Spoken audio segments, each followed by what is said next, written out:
Magandang gabi mga kahuwan. Narito na ang ating ulat panahon ngayon.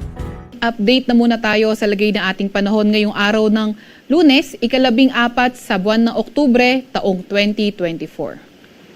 Kung makikita nga natin sa ating latest satellite image, maraming mga kumpol ng kaulapan dito sa may silangang bahagi ng Luzon. Ito ay sanhi ng easterlies o yung mainit na hangin galing karagatang Pasipiko. At itong easterlies nakakaapekto sa may silangang bahagi ng Luzon at Visayas, kaya asahan nga natin yung maulap na papawirin at mga kalat-kalat na pag-ulan, pagkidlat pagkulog sa may Cagayan Valley, Aurora, Quezon, Camarines Norte at Camarines Sur. Kayo ating mga kababayan na nakatira sa mga landslide prone at flood prone areas, pinag-iingat natin sa mga banta ng pagbaha o pagguho ng lupa, pati na rin sa mga inuulan ng mga nakaraang araw pa.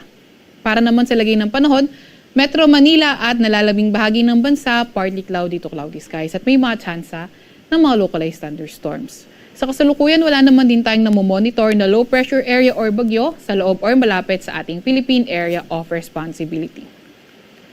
Para naman sa lagay ng ating panahon bukas, asahan pa nga rin natin magiging maulan sa may Cagayan Valley, pati na nga rin sa may Aurora area. Kaya ingat, lalo na sa mga inuulan ng mga nakaraang araw pa.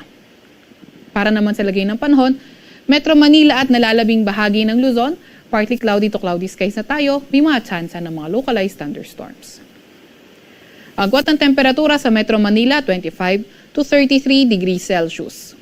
25 to 32 degrees Celsius sa Maylawag at Tugigaraw. 17 to 23 degrees Celsius sa Baguio. 22 to 31 degrees Celsius sa Tagaytay at 25 to 31 degrees Celsius sa may Legazpi. 25 to 32 degrees Celsius sa may Puerto Princesa at 26 to 33 degrees Celsius sa may Kalayaan Islands. Para naman sa lagay ng panahon, Visayas at Mindanao area, patuloy yung fair weather conditions na may mga tsansa ng mga localized thunderstorms. Agwat ng temperatura sa Cebu at Tacloban ay 26 to 32 degrees Celsius.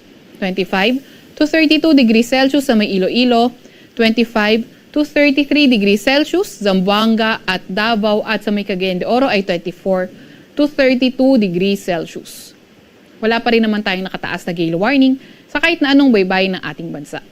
Sa Kalakhang, Maynila, ang araw ay lulubog mamayang 5:37 ng hapon at sisikat bukas ng 5:47 ng umaga.